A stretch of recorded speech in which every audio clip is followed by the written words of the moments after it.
Hello, I'm Tim Krul. Welcome to Norwich City Central. Hello, what's going on and welcome to Norwich City Central. This is going to be a Q&A video and I'm going to update you on a couple of major changes to the channel as well. I hope everyone's okay. And before we get on to the Q&A, I just want to thank everyone for the support on the Millwall content last weekend. It was one of the most memorable games I've ever been to Millwall. I love making the match day experience, I love the match reviews, and it was just a really fun day to be part of. Obviously scoring 2 last-minute goals, just a sensational feeling, and it's why we love football, isn't it? So I want to thank everyone for the support on those Millwall videos. And yeah, I hope everyone's enjoyed their Saturday. They're into obviously the weekend. And if you're an England fan, I'm sure you enjoyed the international break with us getting the 2-1 win over Croatia into the UEFA Nations League final, which is really exciting. But yeah, I'm going to get on with the Q&A. But before I start, I do want to just talk about a major change to the channel. And myself and Duka have agreed to split and are going to work on 2 separate channels, but crucially we're both happy and we both like the idea of creating 2 channels. So Duka has made a channel with his mates called Bleed Norwich. I recommend you check it out. You know, Duka's a good mate of mine and worked very hard on these Norwich City Central videos. You know, great character, very passionate, and yeah, so I recommend you do go over to Bleed Norwich. And why did we split? You know, nothing particular. We just wanted to create different types of content, and you know, we think creating 2 channels is the best way to go. And as I said, me and Duka are both happy with it. We both like the idea, and I think that's the most important thing. And there was a few videos on the Norwich City Central channel where swearing was used, and one, I'm fine with swearing. I think, you know, I love the idea of passion being presented on a fan channel. The swearing was used in a kind of derogatory manner. And it was a little bit insulting, so and I think allowing Duka to go on Bleed Norwich and to allow his mates to have his own channel will give them more freedom, and I think it's brilliant to have more Norwich City fan channels on social media, and I think the more fan channels the better. There's a few people on that channel who I've given an opportunity to, and a couple of them were quite angry, but it's a shame. But I think as I've said, having two different channels is the best platform to go on, and I think the more fan channels, as I've said, is the better. But you just got to get on with it and be mature about the situation. And crucially, myself and Duka agreed on the 2 channels, and we think it's for the best. As I said, that his mates are going, you know, Duka's mates are going to be allowed the creative freedom now on their own channel. And so that's a few people are annoyed with it, but it's for the best. And like I said, it'll give them more freedom to create the content they want. But yeah, as I said loads of times, me and Duka are happy, and I do recommend you go over to Bleed Norwich. But let's start with the Q&A, and we'll start with MV, who says, best football game you ever saw. Best football game I ever saw, wow, what a question. I think you're from Finland, so thanks for all the support, obviously. A few more Finnish fans we've collected now, thanks to the success of Teemu Pukki, which is really great to see. And the best football game you've ever seen, wow. I think there's 2 which stick into my mind. One of them last weekend, Millwall, just an incredible game, you know, 3-2 down.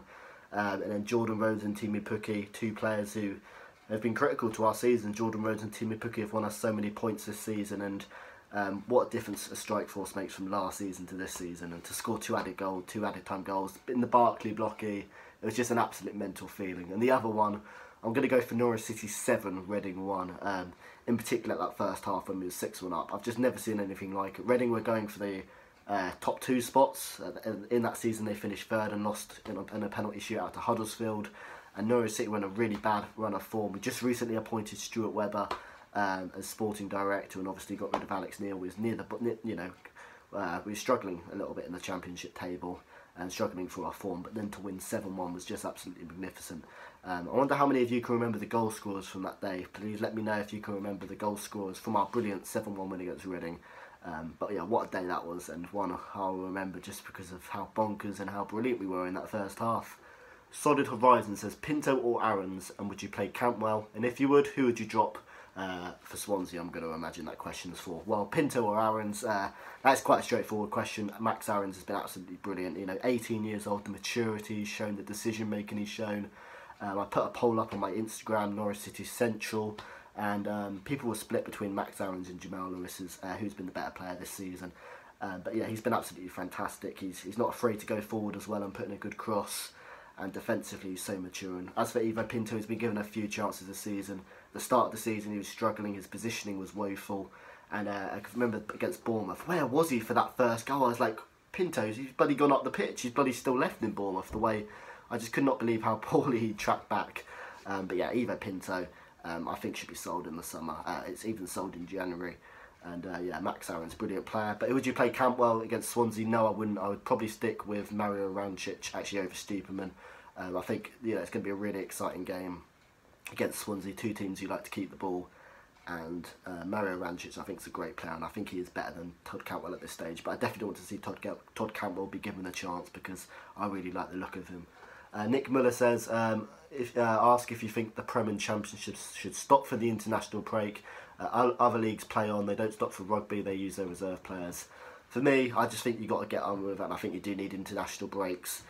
Because otherwise clubs will complain. For example, Liverpool, all their players might be on international duty, and they might have a critical game coming up against I don't know, a Leicester who none of their international breaks are on duty. So I do think it's fair for there to be an international break, and I think players have just got to get on with it, to be honest. Soybean says Norwich's best player. Well, Norwich's best player in the past for me, two players, Grant Hull and Wes Hoolahan, both terrific players. Both good at very different things. Grant Holt just scored goals and he was a real fan's favourite. Wes Hoolahan, back in his prime, or I say back in his prime was his early 30s, but he was absolutely magnificent, especially in those Paul Lambert days. And touching on Paul Lambert, I will always have respect for what he did for Norwich.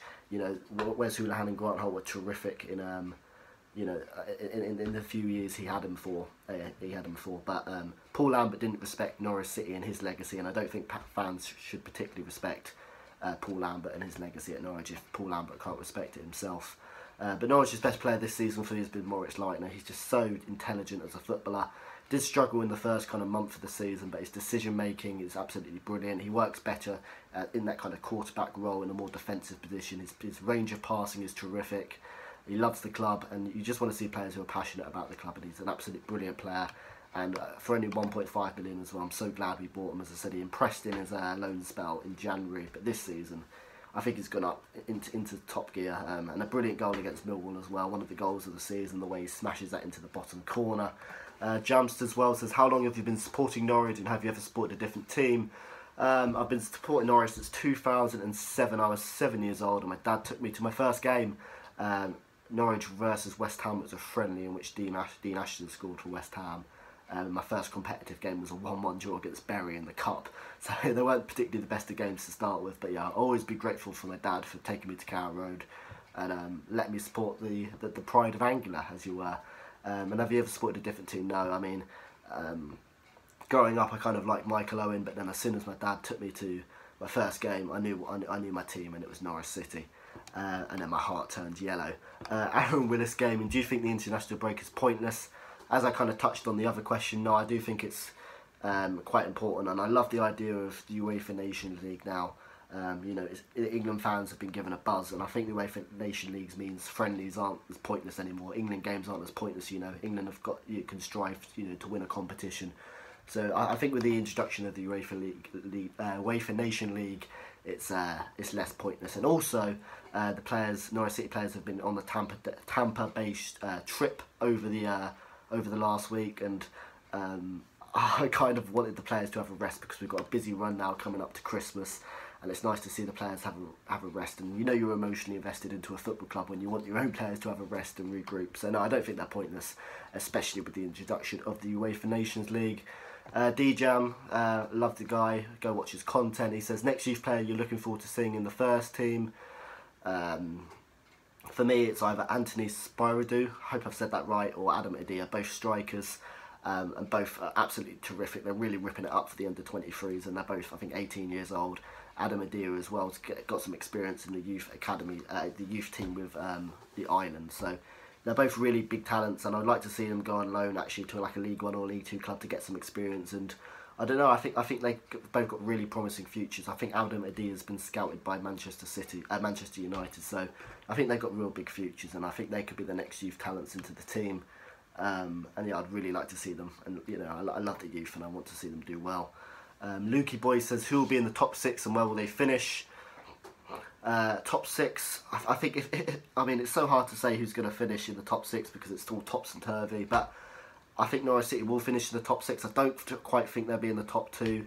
I have to see Norwich City produce these brilliant performances over Christmas to suggest otherwise, but I can't see no reason why Norwich won't be in the top 6, and I think Leeds, Middlesbrough will probably get top 2, Aston Villa, Derby, Norwich, possibly, I don't know, possibly even Swansea might get top 6, but I do think Norwich City could either finish 2nd or 3rd with how we're playing so far. Plastic Paddy says, in and outs, what do you think will happen in the winter transfer window? For me, outs, either Pinto, I think needs to go, Nelson Oliveira possibly to go, but I'd like to see Nelson Oliveira and Jordan Rhodes perhaps do it in a swap deal. Apart from that, I don't think we particularly need any more. Perhaps, a replacement for a left back if Jamal Lewis gets injured. But apart from that, I think we're pretty strong, to be honest, and maybe 1 or 2 experienced players, perhaps English because of the homegrown rule, to really bolster the squad in case of injuries. But yeah, that will be the Q&A, and I really thank you for watching this video. Thanks for everyone who sent in the questions. I really do appreciate it, and I really do appreciate your support over the channel in recent weeks. It means the world to me to have this platform and to have this opportunity to talk to you about Norwich City, and I'm really grateful for all the people who subscribe, all the people who watch, and it does mean a lot to me, so thank you very much. And yeah, this is my video, my Q&A, and my me talking about the channel as well. So yeah, I've updated you on the channel. If you've got any questions about it, please leave me your thoughts down below. I still plan to do fan cams, and yeah, if you've got any questions, please feel free to leave it in the comment section below. But thanks for watching, and I'll see you later.